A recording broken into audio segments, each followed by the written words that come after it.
from Castle Goring, from Mickey, Aurora, and from me.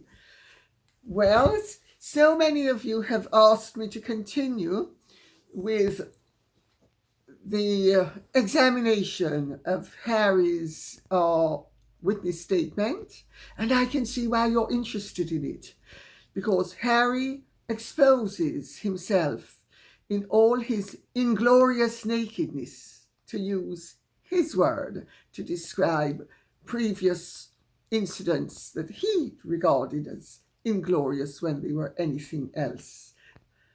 But in this instance, the word applies.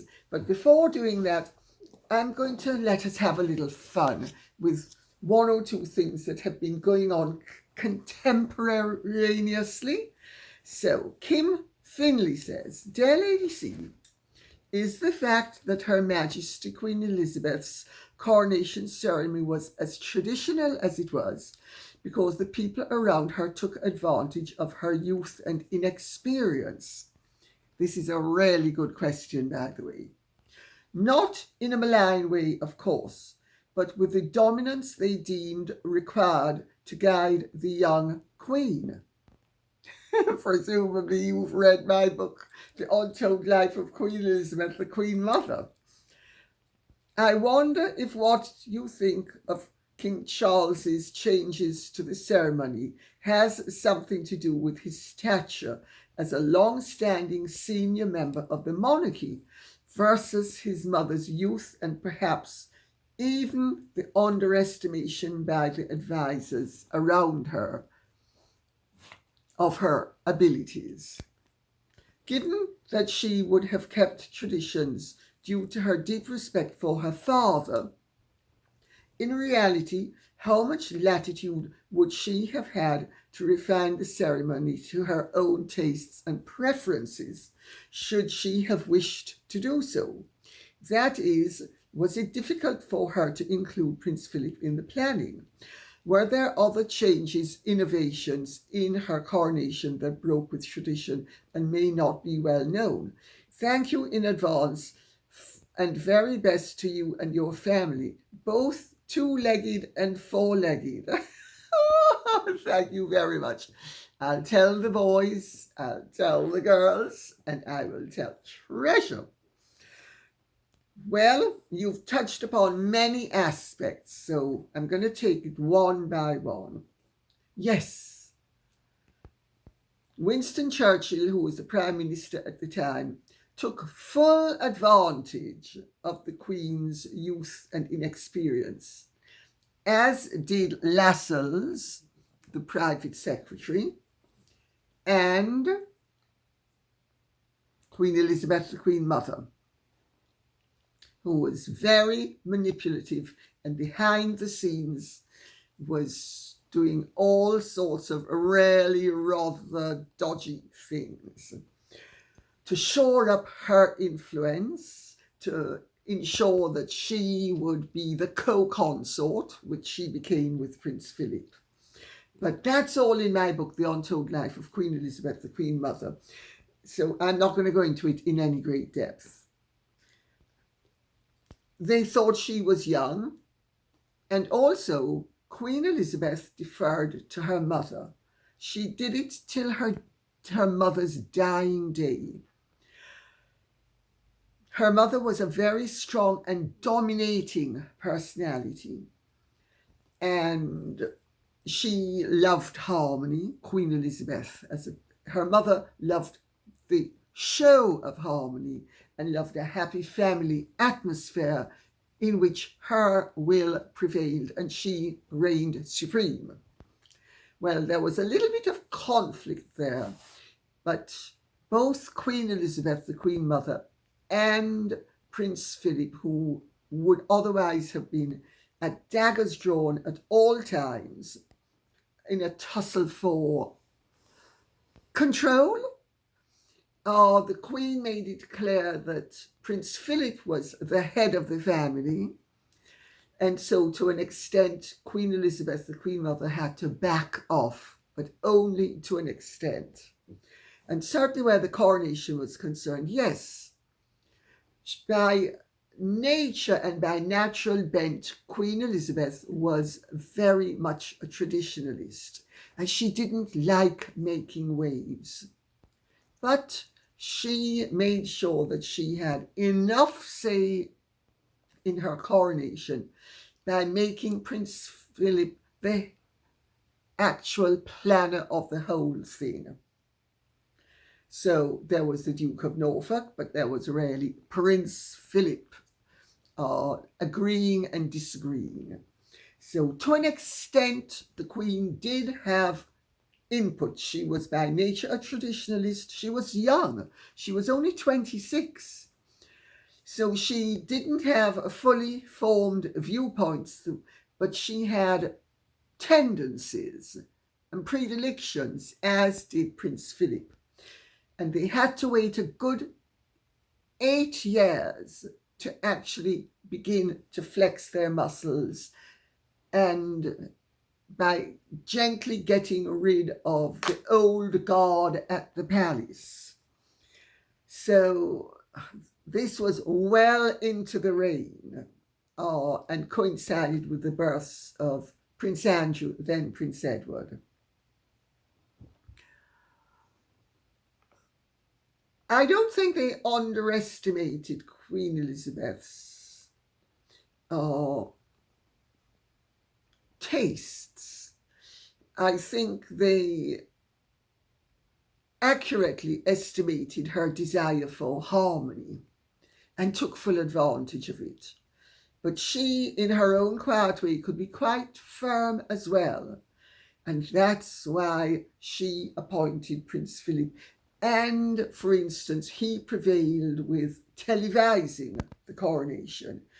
He's the one who wanted it televised. Winston Churchill didn't. Queen Elizabeth, the Queen Mother, didn't. He did, and she backed him up, and they got that. But she was also very good at conceding on the lesser points to make sure that on the greater points she prevailed. Was it difficult for her to include Prince Philip in the planning? Not really. She simply declared that he was going to be, and that's all there was to it. What are the changes that broke with tradition and may not be well known?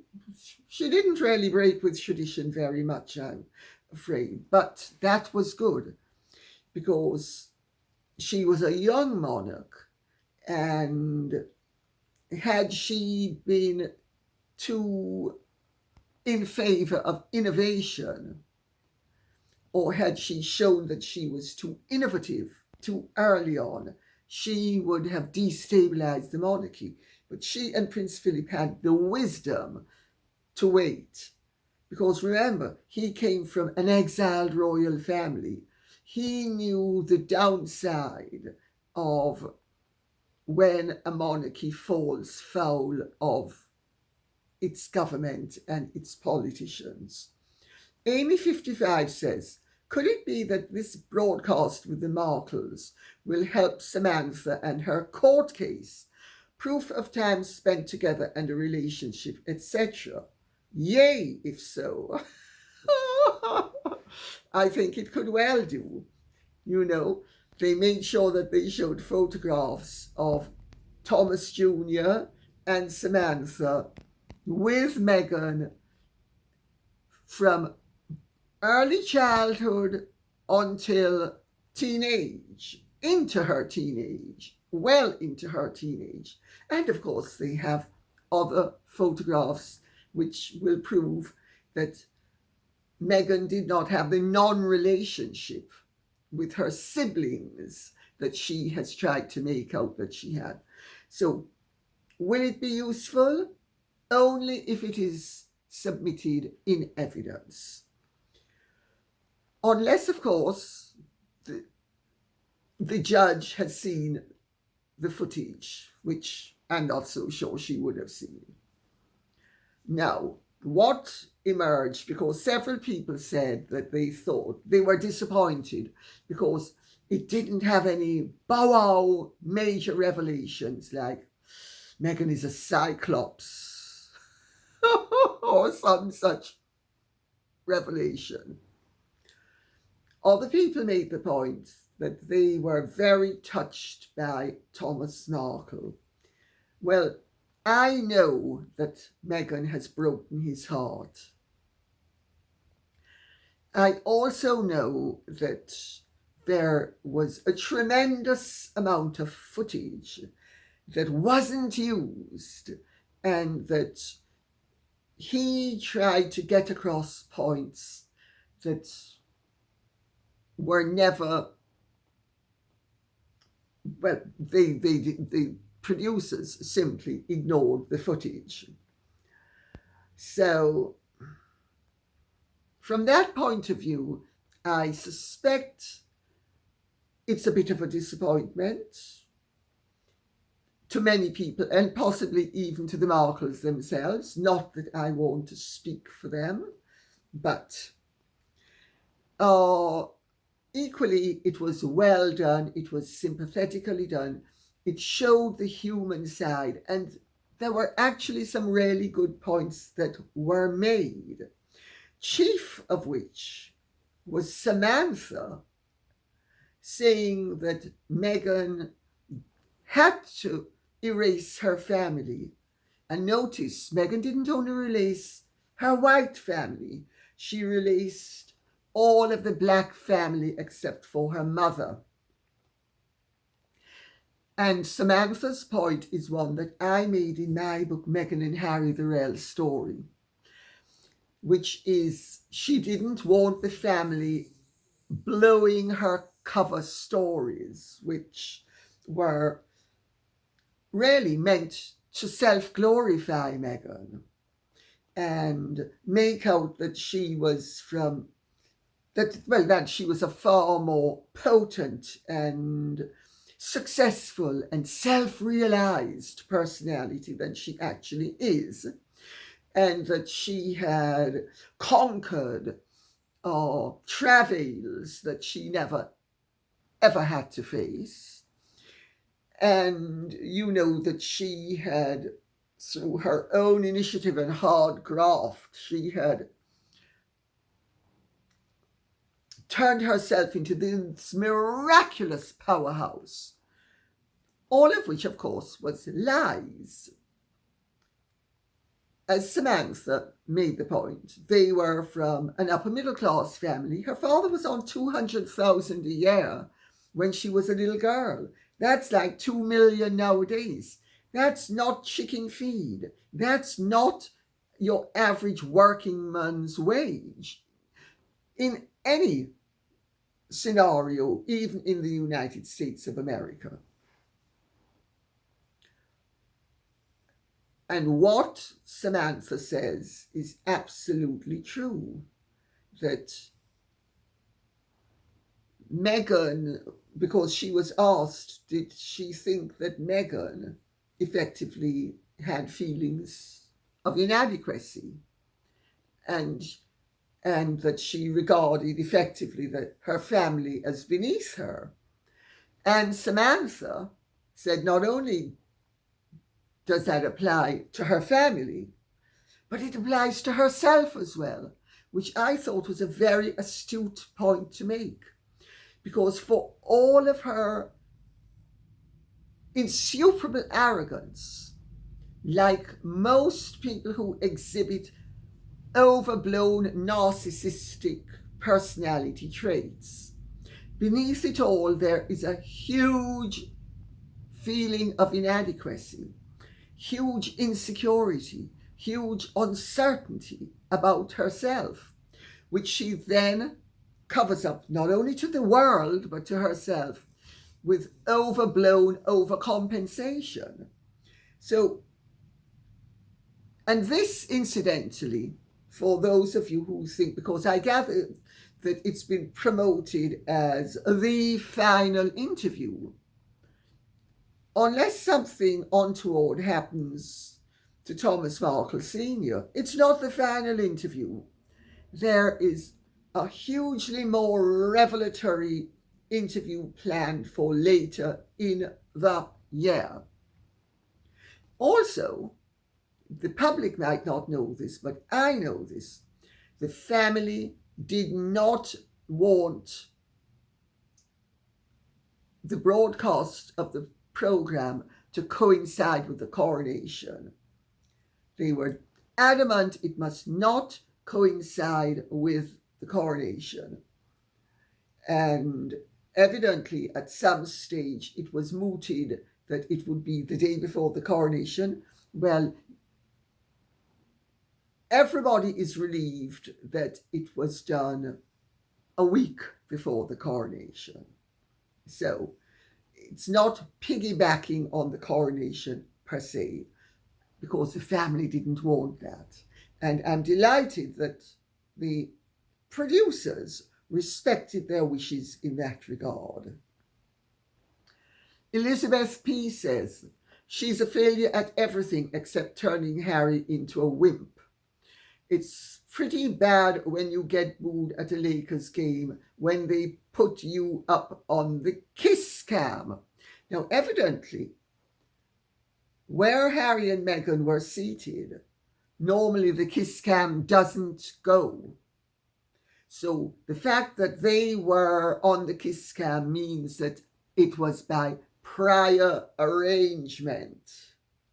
And Meghan then actually, yet again, broke protocol, because evidently the protocol is that you're supposed to kiss, and she, of course, has to be different and couldn't. Soto says, there are clips online showing them reacting to being on the kiss cam, with her pushing Harry away and refusing to kiss him. But they omitted the booing. However, several high-profile reporters commented on the audible booing when they appeared. No doubt they asked to be featured. Evidently, it was by prior arrangement, otherwise it wouldn't have been done. As there were many more high-profile celebrities at the game, not seated anywhere near the couple, that weren't featured at all. And Seba says they were indeed booed. It was even reported on the news and on TMZ. Interesting, isn't it? That this footage that was put up has all of the boos censored and edited out. Oh, the Aspen Institute does teach Harry and doubtless Meghan tricks of the trade. Let's censor. Snip, snip. Can't have the booing. The fairy dog mother says, hello, Lady C. I wonder if you would be so kind as to give your thoughts on something quoted from Harry's email evidence regarding his latest court case. The Daily Mail quotes an email from Harry sent in February 2018 to the late Queen's Communications Secretary, in which he writes the following, and I now quote, if this isn't resolved before the baby's arrival and the wedding, do you think that the baby that is referred to is Prince Louis, or has he accidentally revealed the reason he was in such a hurry to marry that woman? Much love to you and your beautiful girls. Woof, woof, they say, and I say thank you. He was clearly referring to Prince Louis. Prince Louis's delivery date, and notice, Harry knew it, but nobody knew when Meghan was going to be giving birth. Oh, why the secrecy? Oh. Aurora, honey, what is this that you're bringing, Mummy? Come, come. Look at what Aurora's brought me. Come, bring it. Yes, you can bring it. Aurora's brought me a flying pig. Oh, a flying pig. Yes, Aurora, you brought Marty a flying pig. Oh. So pigs do fly after all. I wonder where this pig is going to alight. Do you think it's going to alight in Birkenhead? Or do you think it's going to alight in Montecito? Oh, maybe it's going to alight on my tummy. Oh, talk about me being pregnant. I'm pregnant with possibilities. And I'm only 73. So, not past childbearing age yet. Absolutely not. Not as fecund as Meghan. But fecund enough to get pregnant very quickly when the need arises. So, it did refer to Prince Louis. And I know there are rumours that Meghan dropped the baby card. Oh, H, you know, I'm so fertile and you're so potent, and well, we better hurry up and get married because there might be a bun in the oven. But there's no proof of that. What there is proof of is that as soon as she was down that aisle and out that church door, well, really chapel door, she was in the process of quickly becoming pregnant. Pat Allerton says, and now we start with the serious matters. Catherine's phone was hacked 155 times. William's 40 or 50 times. Harry's 9 times. This is according to certain suppositions. But Harry thought he should get the same settlement. And had he received the same, how much would have gone to a charity?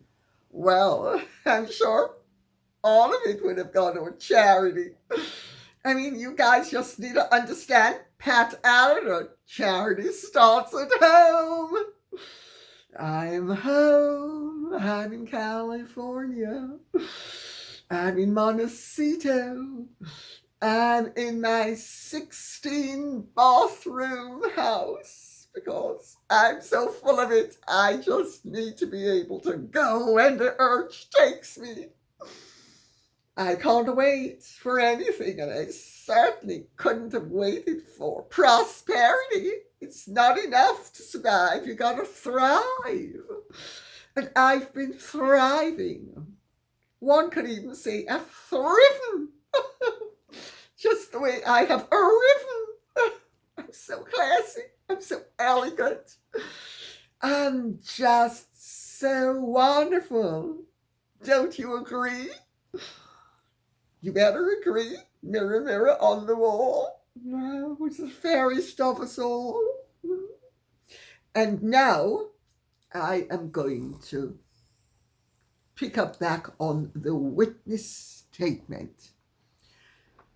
And remember, a witness statement is a statement of fact insofar as the case is concerned and matters arising in the case. It's not the locus for speculation. It's certainly not the pulpit upon which you are going to be preaching. It is an account of fact. Well, that's what a witness statement is supposed to be. Harry is. Why should rules apply to me? I'm a prince, and I'm the equal of everybody, including my brother. Well, Harry says, and he's now discussing, doubtless, to spin it for the judge so that the judge will, but to Justice Fancourt, seems to have a very, up to now at least, judging by his comments, a very clear view of what a responsible judge should be looking at and what he should not be looking at. And certainly, he should not be allowing himself to be manipulated and maneuvered into being a victim of emotional blackmail from H and my wife Rachel saying slap him once, slap him twice, slap him again. Because I'm Rachel saying I'm just so clever and I'm so classy and I just know how to win lawsuits. Just ride a roughshod over everybody and forget the law except when it suits me. Harry says, it is no secret that I have had and continue to have a very difficult relationship with the tabloid press in the UK. He then, which of course is a statement of fact, but an inaccurate statement of fact, because Harry neglects throughout the statement to point out that it is the tabloid press that not only suppressed an awful lot of facts about him and about his untoward behavior, but when he was caught on more than one occasion, literally with his trousers down, they covered up for him. They made it into a cheeky, chappy moment. They didn't lambast him the way they could have, and some people would say should have. They thought, oh, he's young. They didn't say he's a druggy, drug addicted, alcohol abusing jerk. They never said any of that. They didn't even hint at it. They just acted as if it's high spirits instead of high on spirits and drugs. So he's omitted that part of it. But he's gone on to the part about how difficult his relationship has been with the tabloid press since he's been suing them to try to shut them down, which his late grandmother and his father, the present king, both told him he wasn't to do, and they did not want him to do it, and they did not approve of him doing it, and they were not going to go along with his desire to get them to back him to do it. So none of that is in it. Then he says that he, from his unique perspective, which I have to tell you isn't so unique, Harry is just one of many people in the public eye who have had their lives to an extent distorted by the tabloid press. Whatever has been done to Harry is far less than what was done to me. And you see me here, hale and hearty, and not bleating about being a victim.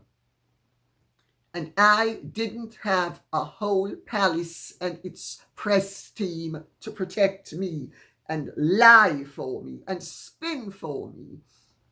I was on my own. I didn't even have the support of my parents because they didn't want their part in what had happened to be exposed, which the risk existed as long as I sued the newspapers and it went to court.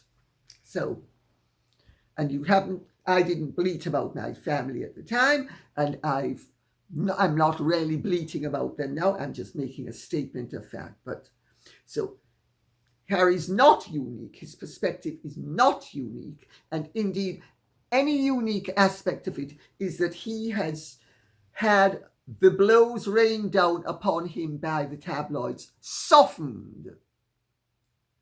They have not hit the way they have hit with people like me.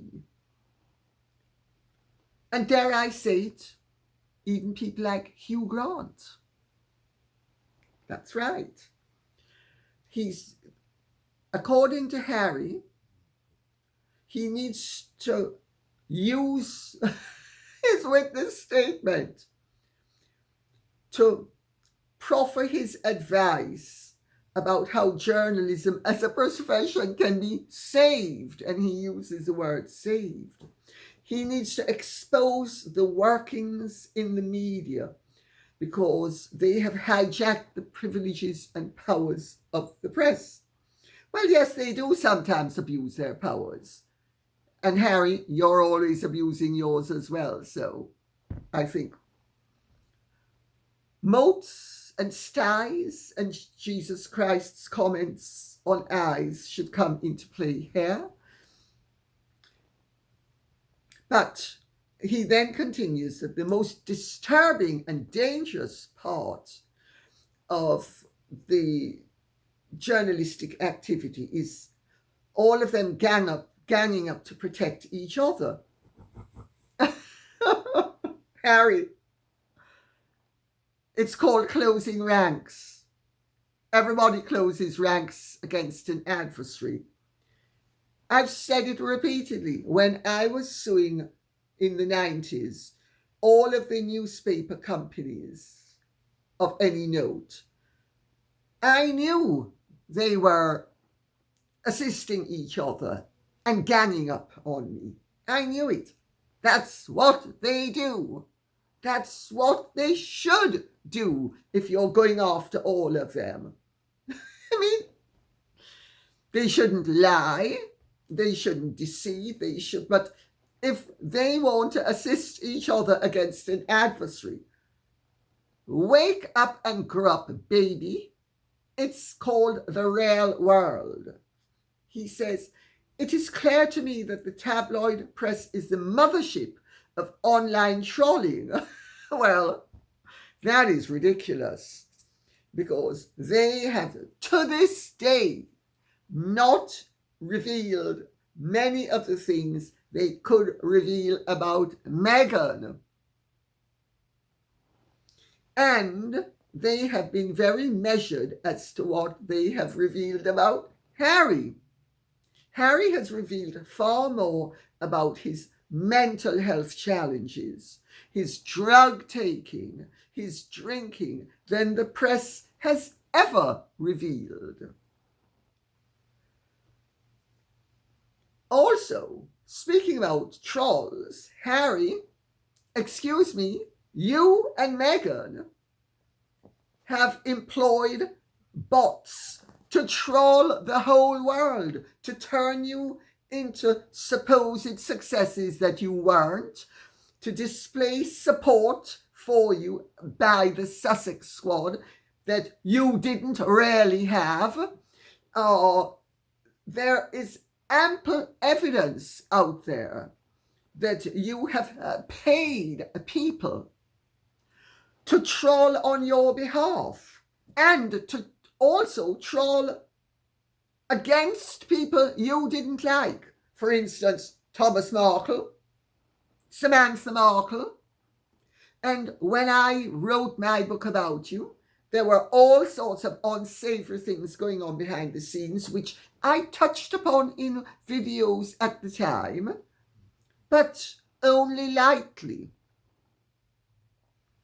Come on, you know, kettle shouldn't call pot black, especially when it's blacker.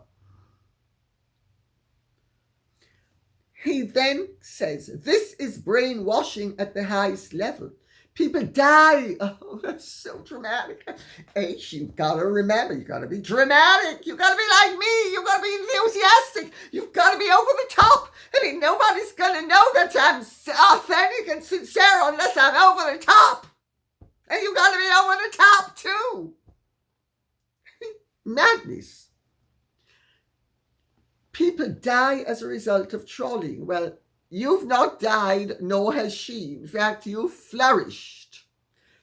And people will continue to take their own lives when they can't see any other way out. Oh, now he's playing the suicide card. She played it, he's playing it. but subtly. How much more blood will stain their typing fingers before someone can put a stop to this madness? Well, that's a bit rich when you stop to think the damage he and his wife have done to his grandparents as they were dying. Let's remember, Prince Philip was on his deathbed, and we knew it. He knew it as well. Didn't stop them giving the Oprah interview. In fact, they were brazen enough to say that, effectively, that Prince Philip's health was being used as an excuse to prevent them from giving the Oprah interview. I mean, talk about unsavory. Then there's the damage to the Queen. They knew she was dying. They knew she was really ill.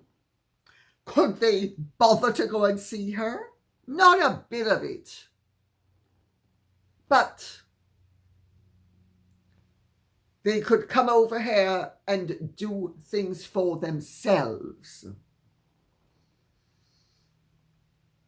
And remember the accusations of racism that so distorted the last year and a half or two of the Queen's life and caused no end of grief in the Commonwealth. And the Queen was alive for witnessing the actual effects of Harry and Meghan's lies about racism in the royal family,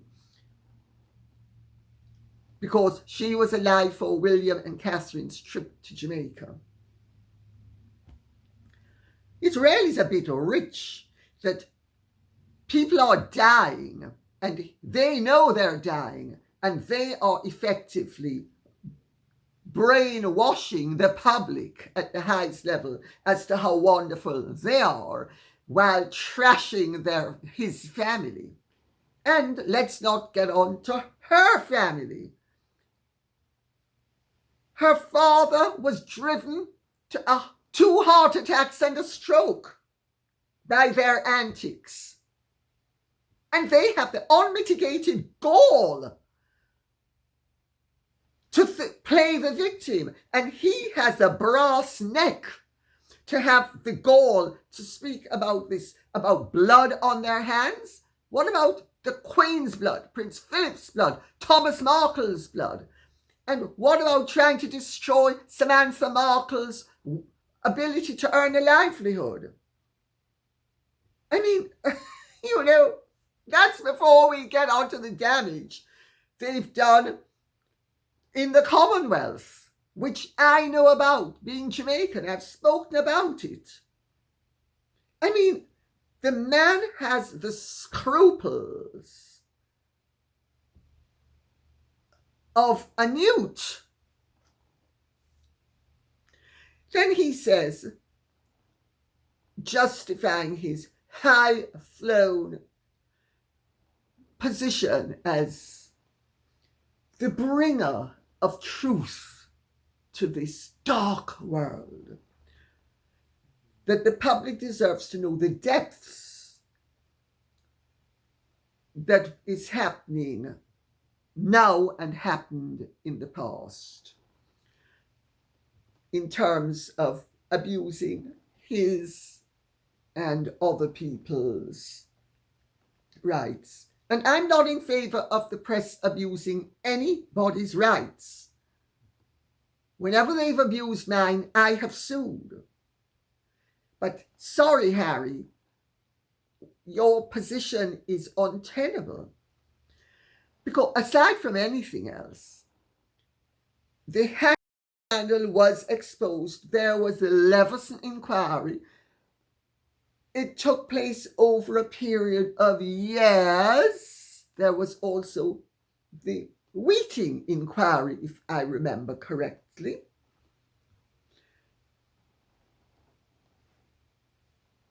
And you're now acting as if none of this happened and you, the great guardian of people's liberties, because you're going to protect them against the press, when the press has suppressed an awful lot about you and has exposed pretty much the truth about you, and you have then gone further and exposed far more of the truth about yourself to make money. But it's not okay for them to make money by exposing the truth about you. Just the hypocrisy, the impertinence. And he says that as someone who has had a front row seat for 3 decades, he suggested that it was now down to him to make sure this unlawful behavior is exposed. Well, it's already been exposed, and he's now trying to take credit for something that was exposed and there were inquiries about. So he pontificates, we will be better off for it. One could say there is no greater public interest argument than exposing the unlawful practices of those that act in the name of public interest, unless, of course, they are above the law as they plainly believe. Well, first of all, it's a mission statement, and mission statements have no place in a witness statement. That's the first thing. Secondly, one could say there is no greater public interest than exposing the unlawful practices of those that act in the name of public interest. Harry, you're speaking about yourself. You are pretending to act in the public interest while you are trying to destroy freedom of the press in this country. And you have made it clear that you do not agree with freedom of the press. And you have joined the Aspen Institute in the United States, and you are abusing, I would say, the court system in this country to destroy freedom of the press, to muzzle the press. That's what you're doing. You're not being noble, you are being ignoble. Then he says that he was acting as a member of the royal family and as a soldier upholding important values. He said, well, this is unbelievable. He is going to act, he's acting as a member of the royal family. No, he's not by law anymore allowed to put himself forth as a member of the royal family, representing the royal family in any way, shape, or form. So this is yet another overreach. This is yet an abuse of his position. This is yet puffing himself up when he shouldn't.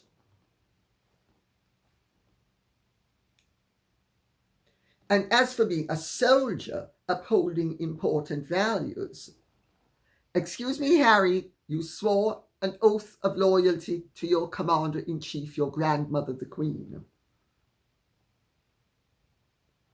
Do you think you have upheld any good military standards in your subsequent behavior and the behavior of your wife, whom you have backed to the hilt?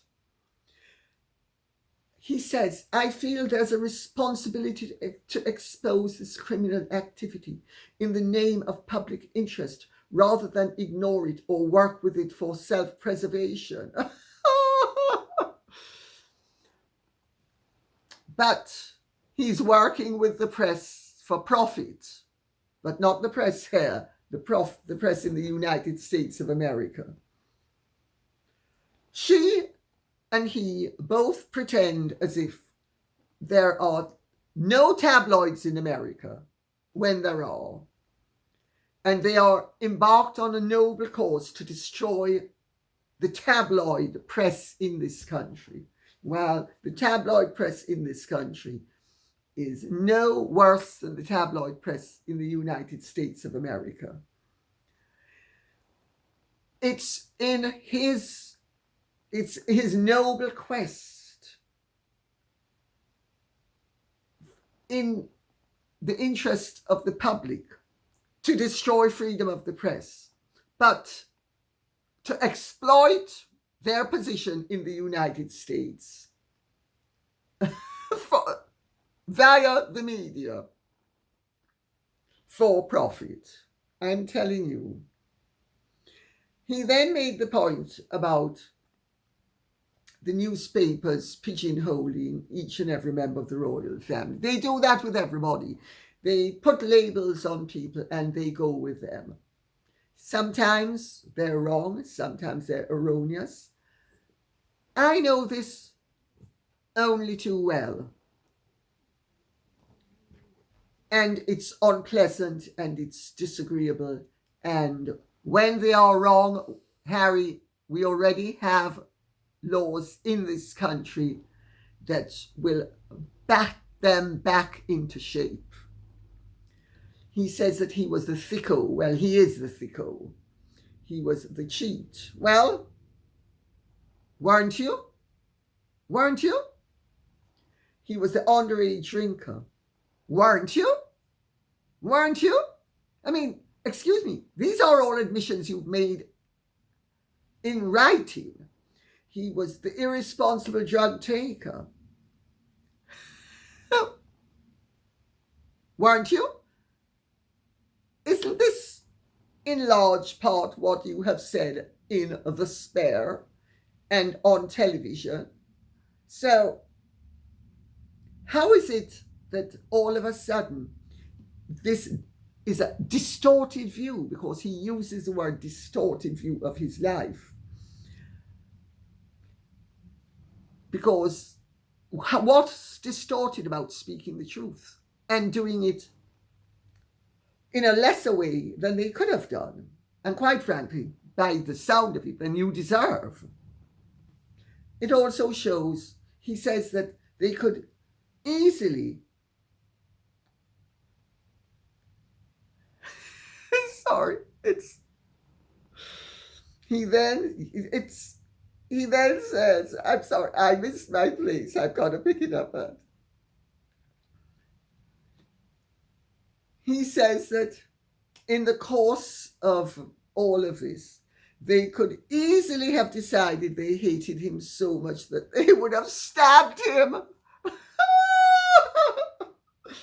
I mean, they've said far worse things about me, and I never ever thought that they were going to stab me. I mean, you talk about mad, paranoid. I mean, this is insanity in action. It's just unbelievable.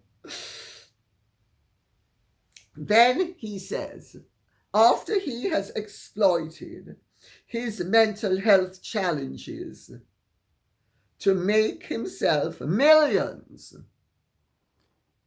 he then says it's truly appalling, his words, that they use them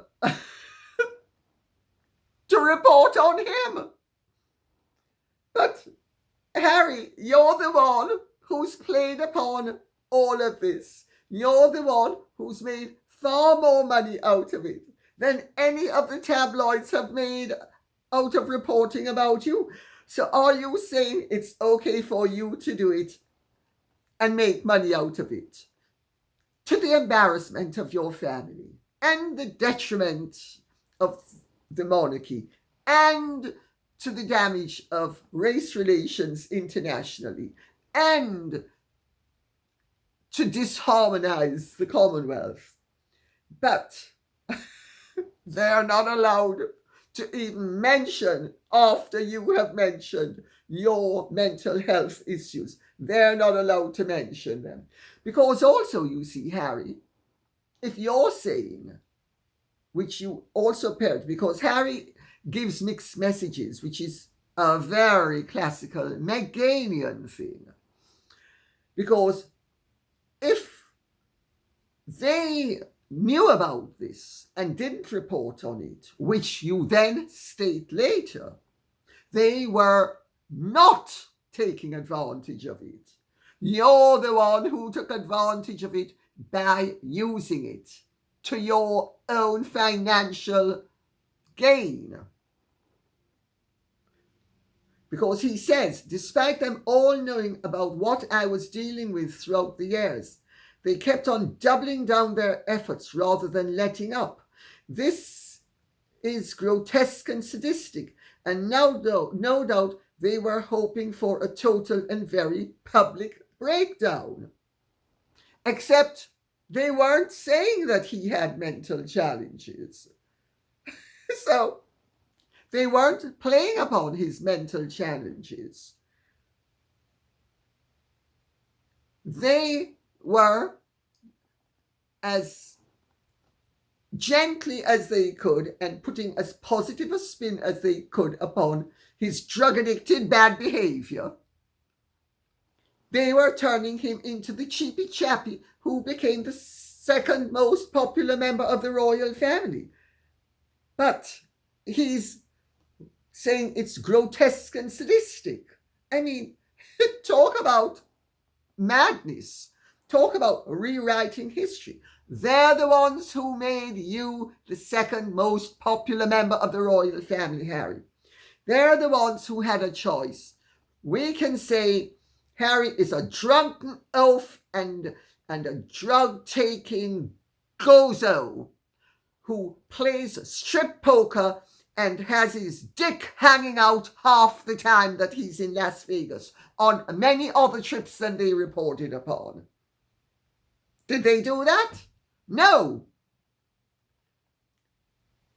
They actually turned what was regarded in some quarters as your disgrace into something affectionate and positive. Oh, boys will be boys. Then he says, and this really shows how paranoid he is, that when he would, and he's now speaking about the paparazzi, and what the paparazzi have to do with this case is beside me, because I have no idea what they have to do with this case. And I don't see that Mr. Justice Fancourt will be able to find what they have to do with this case, because he's not suing the paparazzi.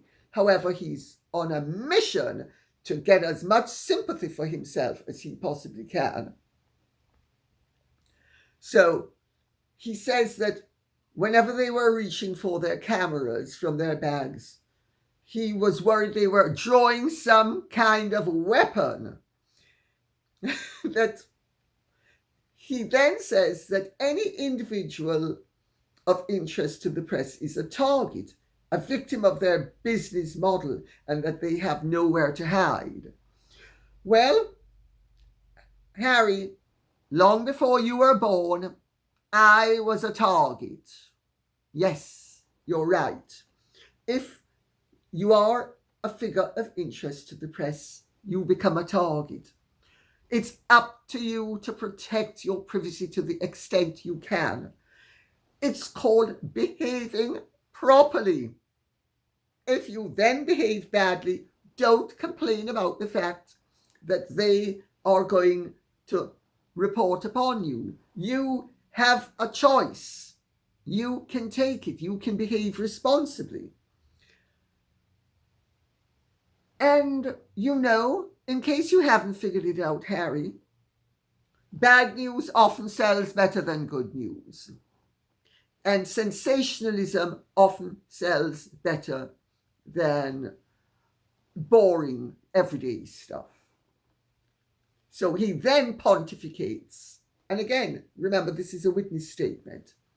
In my view, in order to save journalism as a profession, noble Harry, tilting at windmills like Don Quixote.